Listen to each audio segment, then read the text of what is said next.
حضرت علی کو اور حضرت علی کی جملہ اولاد کو شاہ عبدالعزیز صاحب کہتے ہیں کہ ساری امت مرشد یقین کرتی ہے. اچھا مرشد یقین کرتی ہے تو کچھ مانتی بھی ہے یا ایسی مرشد جس طرح ہمارے پنجاب میں ہر ایک کوئی مرشد مرشد, تو یہ لفظ عام نہیں ہونا چاہیے.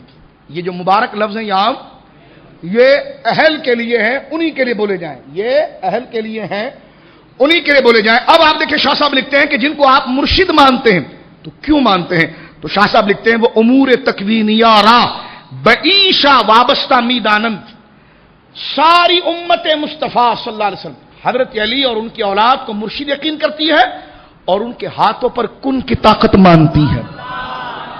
اور میرے خواجہ صاحب بھی اہل بیت میں سے, ٹھیک ہے. اور آگے لکھتے ہیں فاتحہ و درود, یہ کہتا ہے یہ امام محمد رضا نے فاتحہ نکالے. یہ فاتحہ کی باتیں بریلی سے آئی ہیں, یہ نظر و نیاز کی باتیں بریلی سے آئی ہیں. میں نے کہا بریلی نہیں پڑھ رہا, دہلی کے تاجدار کو پڑھ رہا ہوں, امام اہل سنت کو پڑھ رہا ہوں, جن کے نام کو تم چندے کے لیے استعمال کرتے ہو. سنیے, فاتحہ درود امام احمد رضا نے نہیں نکالا, بلکہ وہابی اس عمل کو جو صدیوں سے مسلمانوں کے اندر تھا مٹا رہا تھا, امام احمد رضا نے دلیلوں کے ساتھ اسے اور اونچا کر کے پیش کیا. بلکہ تھانوی صاحب نے کتاب لکھی امداد المشتاق, اس میں ایک واقعہ لکھا ہے کہ ان کے پیر و مرشد حاجی امداد اللہ مہاجر مکی رحمۃ اللہ علیہ جو سنی تھے, وہ کہتے ہیں نا حضرت امیر معاویہ کے گھر یزید پیدا ہوا تھا, حضرت نوح علیہ السلام کے گھر کنان کافر پیدا ہوا تھا, وہ حال حاجی صاحب کے ساتھ ہوا. حاجی امداد اللہ مہاجر مکی رحمۃ اللہ علیہ کے بارے میں تھانوی کہتا ہے کہ آپ مثنوی شریف کا ختم کراتے تھے, اور جب مثنوی شریف کا ختم ہوتا تو حاجی صاحب خود امام مولانا روم کی نیاز دلواتے میٹھے شربت پر. اور تھانوی خود لکھتا ہے کہ لوگوں کو پلاتے اور پلاتے وقت کہتے پیو پیو مولانا روم کی نیاز ہے, پیو پیو مولانا روم کی نیاز ہے, پیو پیو مولانا روم کی نیاز ہے. بولو سبحان اللہ.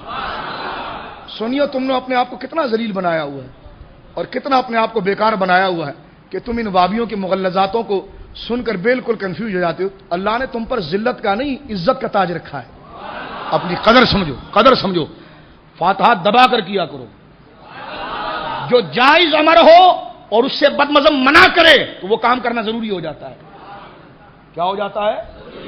اب رجب آ رہا ہے, رجب انشاءاللہ میرا سفر نہ ہوا میں رہا تو انشاءاللہ میں حضرت امام جعفر صادق کا یوم کروں گا, اور یہاں پر میں آپ کے سامنے بات عرض کروں گا, کیونکہ ہمارا کام ہے اذان دینا.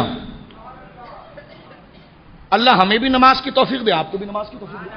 ہمارا کام ہے اشتہار لگا کر اذان دینا, جو آئے آئے نہ آئے نہ آئے, ہم تو اپنی زندگی بھائی پوری کر رہے ہیں.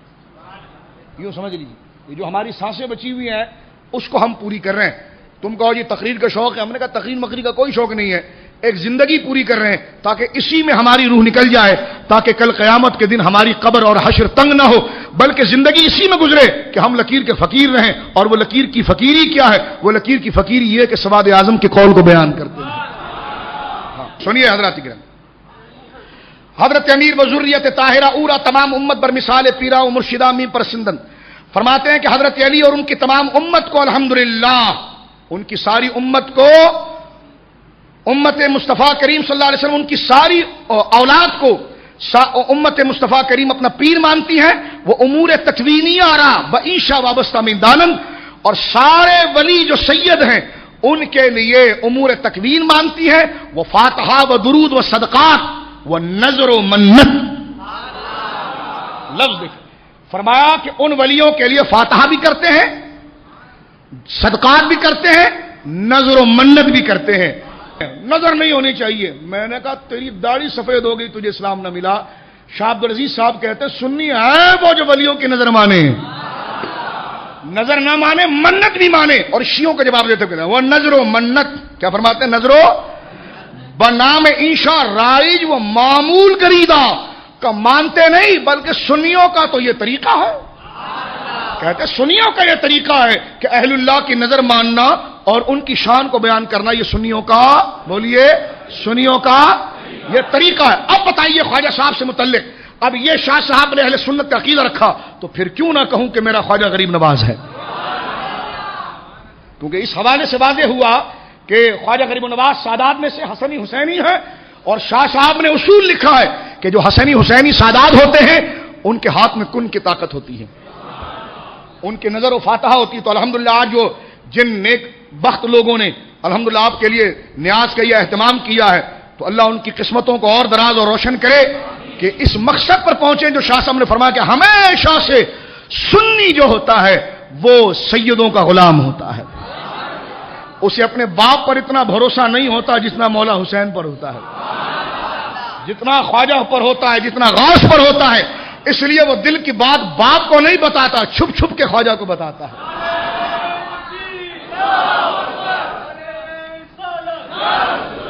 اب میرے ہاتھ میں فتاوی مہریہ ہے، یہ حوالہ سنیں. اب آپ یہ سنیے، درمیان میں حاشیے بھی چل رہے ہیں لیکن علمی حوالے بھی چل رہے ہیں.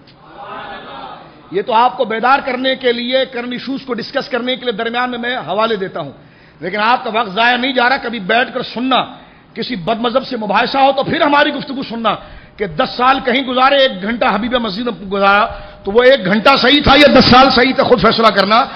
آپ کا وقت ضائع نہیں جا رہا. اب ایک اور حوالہ سنیے، یہ فتاوی مہریہ ہے، یہ میرے آقا اعلی حضرت پیر محمد علی شاہ صاحب کا فتویٰ ہے، فتاوی مہریہ.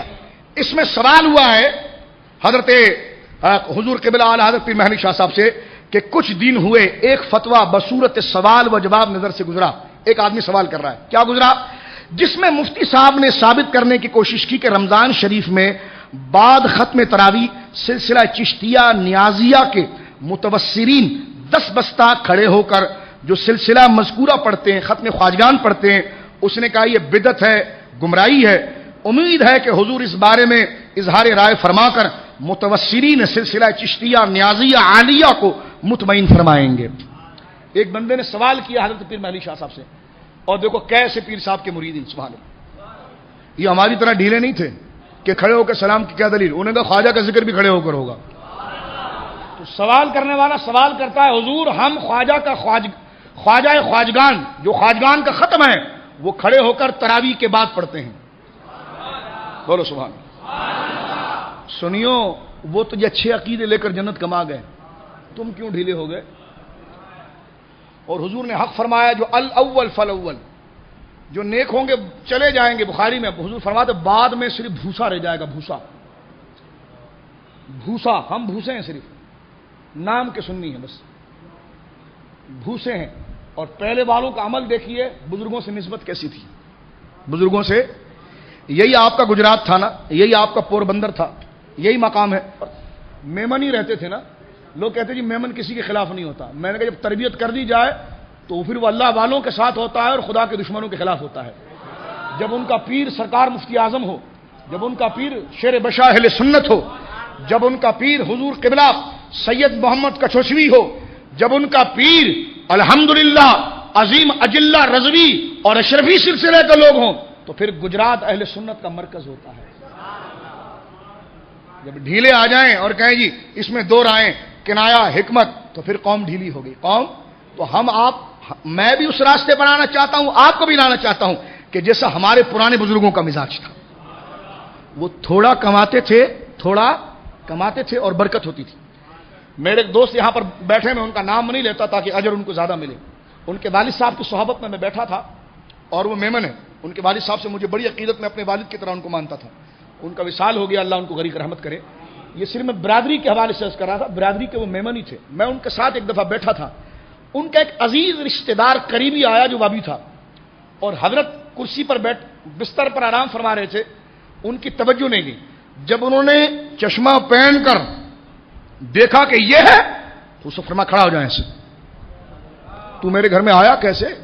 کھڑا ہو. اپنے بیٹے سے کہا اس کے منہ سے گلاس پانی کا چھین. اگر تو نے میرے گھر کا پانی پلایا تو کل مصطفیٰ کو منہ کیا دکھاؤں گا. وہ میمن ہی تھے. ان کا انتقال 11ویں کی رات کو ہوا.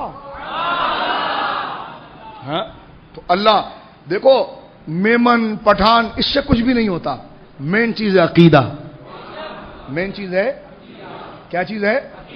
مجھے بتائیے کہ میمنوں کو غوث پاک کی بھیڑ بکری نہیں کہا جاتا تھا؟ میمنوں کے ذریعے غوث پاک کا نام نہیں لیا جاتا تھا؟ کیوں؟ تو آج یہ لعنت کیوں برسی؟